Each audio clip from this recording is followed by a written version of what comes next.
Alright, good day, hi, welcome. Hey, somebody put some freaking wrappers on my freaking floor. Remember when I bought this car and I said I was going to keep it clean? Alright, anyway, time to go. I got places to be.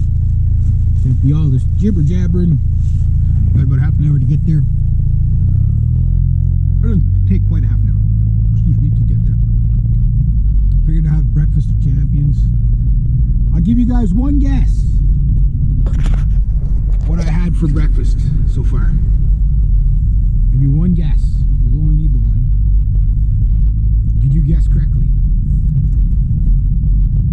If you guessed a meat stick, you may have guessed correctly. A little bit of snowbank right where I don't want it to be. Okay. That little knoll there, like people come flying over the top of that thing. Alright, so a little easier to see going this way.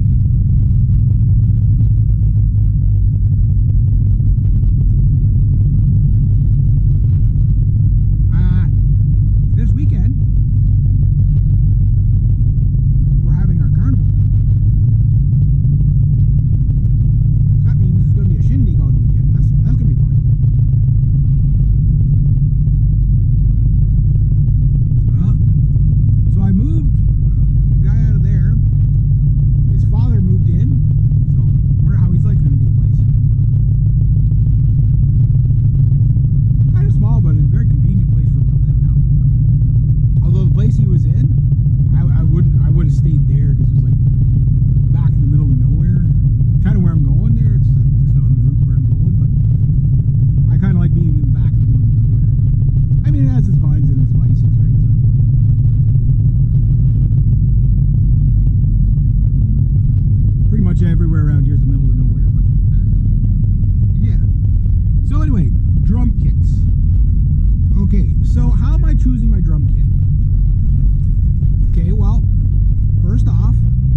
guitars, and I did buy, well, I bought the SG3, which I don't regret buying that guitar at all. Like that's been a really good guitar for me.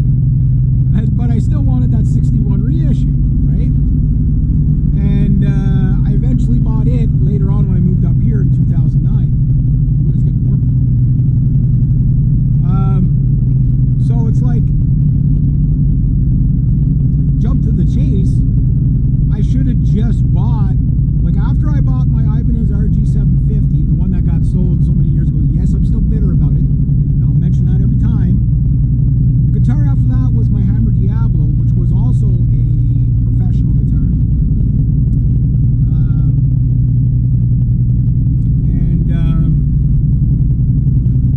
That guitar served me well for a long, long time because it was such a great guitar.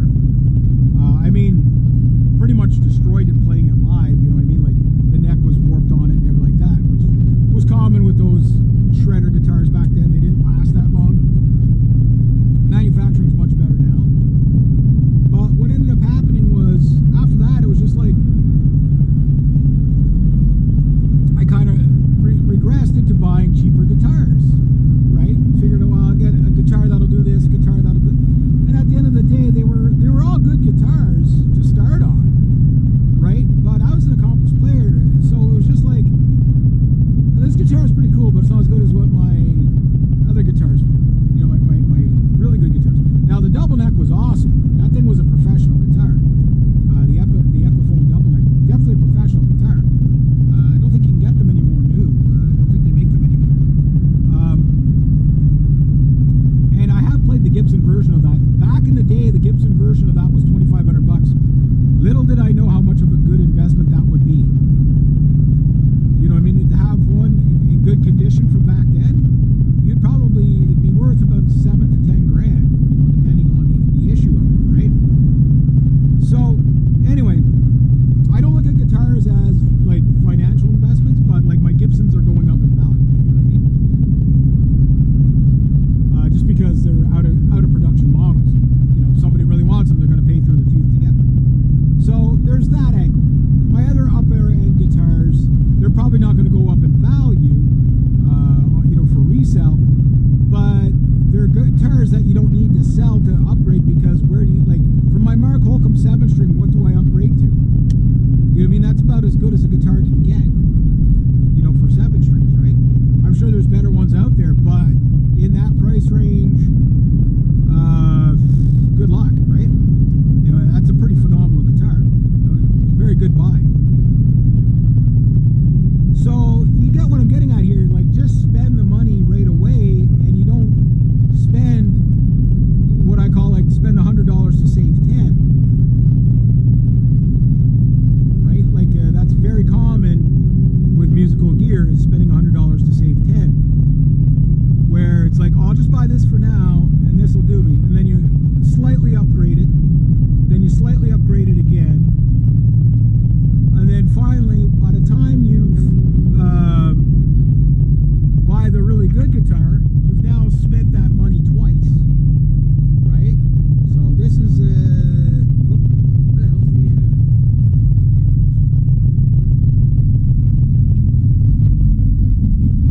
don't slide. Okay, good.